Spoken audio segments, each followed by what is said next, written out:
Hello students, welcome to my YouTube channel. और आज हम डिस्कस करेंगे सॉलिड स्टेट का लेक्चर 2, जिसमें हम पैकिंग फ्रैक्शन के बारे में बात करेंगे। लास्ट लेक्चर में मैंने आपको unit cell, calculation of number of atom और relation between a and r बताया था। तो आज हम उससे आगे बात करेंगे पैकिंग फ्रैक्शन पे।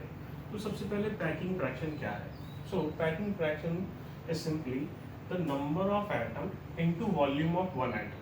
ये क्या हो गया? Volume occupied by all the atoms present in units with respect to the total volume of cube. और इसी को हम परसेंटेज के फॉर्म में कैलकुलेट करेंगे। ठीक है, volume occupied by all the atoms with respect to the total volume of Q। और इसको आज हम परसेंटेज के फॉर्म में कैलकुलेट करेंगे, उसको हम बोलेंगे पैकिंग फ्रैक्शन। ठीक, तो सबसे पहले हम सिंपल क्यूबिक के बारे में बात करेंगे। तो in case of simple cubic unit cell देखिए क्या होता है। नंबर ऑफ एटम जो है सिंपल क्यूबिक यूनिट सेल में वो क्या है?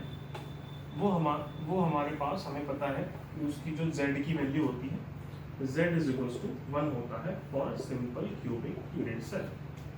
ठीक, तो 1 into volume of one atom 4/3 into 5 into r cube.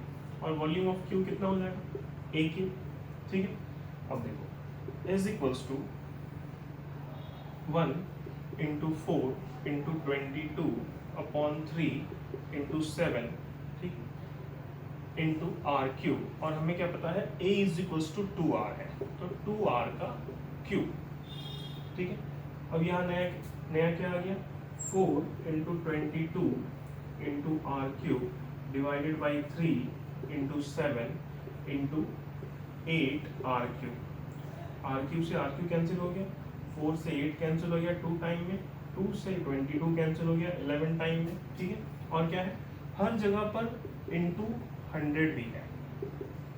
ठीक है, इंटू 100 भी है हमारे पास, क्योंकि हमें परसेंटेज वैल्यू कैलकुलेट करनी है, तो इंटू 100 हमने भी यहाँ पर लिख दिया है। ठीक है, तो अब क्या हो गया? अब आ गया 1100 डिवाइडेड बाई 21।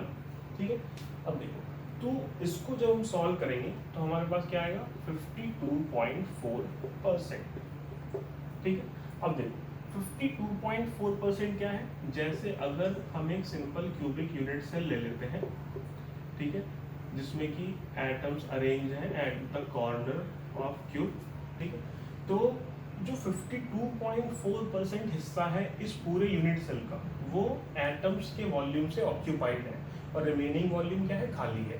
ठीक है, इसको बोला गया packing fraction of simple cubic units. ठीक, अब हम क्या करेंगे? अब हम बॉडी सेंटर्ड यूनिट सेल में पैकिंग फ्रैक्शन को कैलकुलेट करेंगे। तो इस पूरे को क्लीन कर देते हैं। आप वीडियो को पॉज करके भी ये सब नोट कर सकते हैं, और चैनल को सब्सक्राइब कर लीजिएगा, क्योंकि उससे आपको लेक्चर 1, लेक्चर 2, लेक्चर 3 और ऐसे करके सारे चैप्टर्स के डिफरेंट लेक्चर्स जो हैं वो सब आपको मिलते रहेंगे, क्योंकि मैं सारे चैप्टर्स के लेक्चर को पार्ट वाइज में डालते रहता हूँ आप लोगों के लिए, और साथ साथ एनसीईआरटी के न्यूमेरिकल भी डालते रहता हूँ। ओके गाइस, तो आगे बढ़ते हैं। देखिए अब क्या होगा कि बॉडी सेंटर क्यूबिक सेल में हम कैलकुलेट करेंगे, जिसमें z की वैल्यू जो है वो कितनी है? वो है 2। ठीक है, तो क्या हो जाएगा? 2 into 4/3 into pi into r cube into a cube नीचे, और यहाँ क्या? 100। ठीक है, अब इसको सॉल्व करेंगे तो क्या आ जाएगा? 2 into 4 into 22 into r cube divided by 3 into 7 into a cube. ठीक है, अब हम क्या जानते हैं कि a इज इक्वल्स टू होता है 4r/√3। ठीक है, ये वैल्यू किसके लिए है? BCC के लिए। ठीक है, ये वैल्यू पुट कर देंगे हम। 2 into 4 into 22 into r cube divided by 3 into 7 into 4r cube, r का होल क्यूब और इंटू √3 का क्यूब। ठीक है, इसको आगे सॉल्व करेंगे तो क्या हो जाएगा 2 इंटू 4 इंटू 22, 100 भी है यहाँ पे,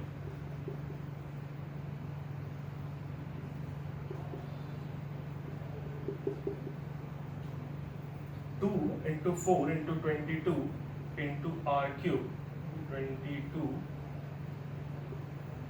into r cube into 3√3 divided by 3 into 22, sorry into 7 into 64 r cube. ठीक है, इसको सॉल्व करके वहां निकाल लिया है। ठीक है, और क्या है 100 भी साथ में हमारे पास अभी यहाँ पर प्रेजेंट है। ठीक है, इंटू 100 भी कर लिया है। ठीक है, तो अब देखो ये 3 से ये 3 कैंसिल हो गया, आर क्यूब से आर क्यूब कैंसिल हो गया, 4 से 64 कैंसिल हुआ कितने टाइम में 16 टाइम, और 2 से 16 कैंसिल हुआ 8 टाइम्स में, 8 ये 4 हो गया और ये कितना हो गया 11। ठीक है, तो अब हमारे पास कितना आया 11 इंटू √3 की value 1.732 divided by 7 into 4 into 100। ठीक है, इस पूरे को जब हम सॉल्व करेंगे तो ये आ जाएगा 68%।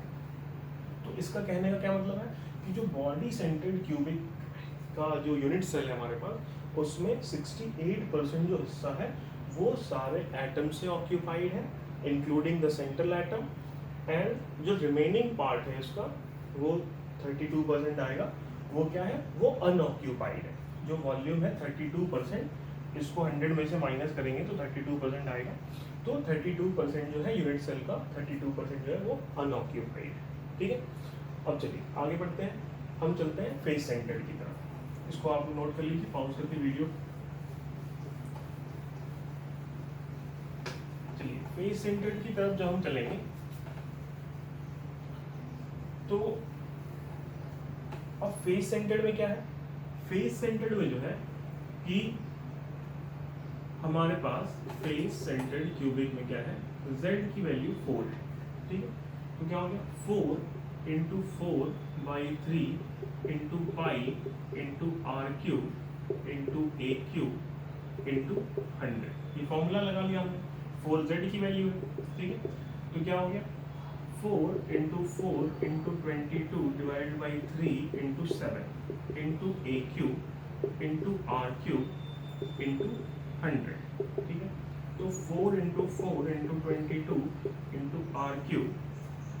ठीक है, अब देखो 3 इंटू 7, और ए और आर में क्या रिलेशन था फेस सेंटर्ड में। ठीक है, तो फेस सेंटर्ड हमने बनाया था लास्ट लेक्चर में, मैं आपको फिर से बना के दिखा देता हूँ। ये ए था, ये ए था, तो क्या हो गया था a square plus a square is equals to 4r का स्क्वायर, तो 2a square is equals to 4r square, then a is equals to 4r square upon 2 के ऊपर रूट, तो आ गया था 2√2r, a is equals to 2√2r। ये calculation यहाँ करने की जरूरत नहीं है क्योंकि हमने पहले ही ये कैलकुलेशन कर रखी है, मैंने बस ये वैल्यू आपको दिखाने के लिए यहाँ पे कैलकुलेशन दोबारा से कर दी है। ठीक, तो अब हम यहाँ पे क्या पुट करेंगे 2√2r का होल क्यूब। ठीक है, अब देखो इसको क्लीन कर देते हैं क्योंकि इसकी तो कोई जरूरत हमें है नहीं, इसको हमने यहाँ से हटा दिया। अब देखो इंटू 100 भी है हमारे पास यहाँ पे। ठीक है, तो इसको सॉल्व करेंगे तो हमारे पास क्या आ जाएगा 4 into 4 into 22 into r cube into 100 divided by 3 into 7 into 8 into 2 into √2 r cube. देखो इस 2 का क्यूब करा तो ये 8 आ गया, इस √2 का क्यूब करेंगे तो क्या 3 बार √2 आएगा, तो 2 √2 से एक 2 आ गया और एक √2 हमने निकाल लिया, तो ये आर क्यूब से आर क्यूब कट जाएगा। ठीक है, 4 से 8 2 टाइम्स में और ये 2 से 4 फिर 2 टाइम्स में। ठीक है, ये 2 से ये 2 कैंसिल हो गया। ठीक है, अब कुछ और कैंसिल हो रहा है नहीं हो रहा है, तो 2200 डिवाइडेड बाई 21 इंटू √2। ठीक है, this is equals to 2200 divided by 21 into 1.414। इसको सॉल्व करेंगे तो ये 74% इसका आंसर आएगा। ठीक है, तो गाइस देखिए ये था आपके पास face centred, body centred, simple cubic का पैकिंग फ्रैक्शन, जिससे हमें क्या पता चला कि किसी यूनिट सेल में जो अरेंजमेंट है एटम्स का, तो उसके कारण से कितने एटम्स ने यूनिट सेल का कितना वॉल्यूम ऑक्यूपाई किया हुआ है और कितना वॉल्यूम खाली, ठीक है। तो 74% वॉल्यूम यहाँ ऑक्यूपाइड है और रिमेनिंग वॉल्यूम जो है वो क्या है, वैकेंट है, खाली है, ठीक है। और चलिए एक चीज़ और है, डेंसिटी का न्यूमेरिक एक फॉर्मूला है, वो भी देख लेते हैं, काफ़ी इजी सा है। आप लोग इसको पॉज करके वीडियो को ये इसको नोट कर सकते हैं आप।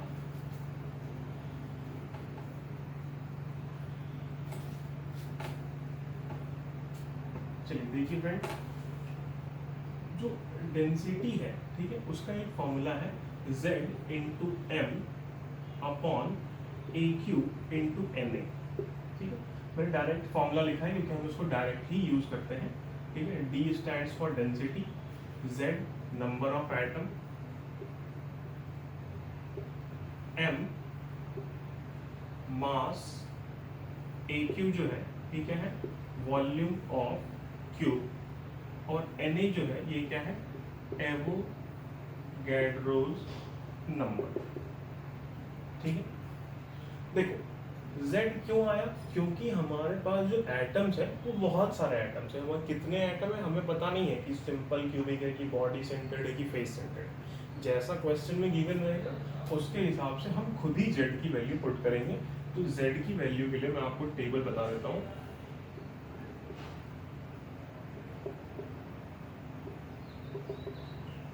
नंबर ऑफ एटम, ठीक है।